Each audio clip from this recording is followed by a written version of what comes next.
अरे क्या मेरे यार, फिर वही निक्कर पहन के आ गया तू। यार कम से कम एक ढंग की पैंट तो बनवा ले। अरे एक पैंट एक कपड़े में 2 निक्कर बढ़ जाती हैं, पैसे बच रहे हैं, है ना पापा?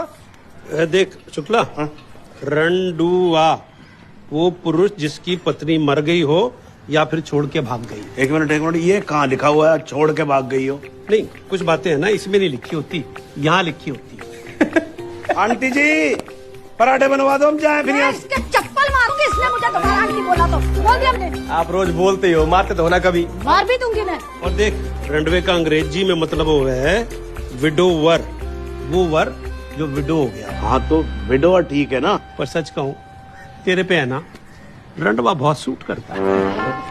अरे पापा आप तैयार ना हुए, जाना नहीं है? 9 बजे खुलती है ना कोर्ट तो। बच्चे इंतजार कर रहे होंगे ना तकिया लेके।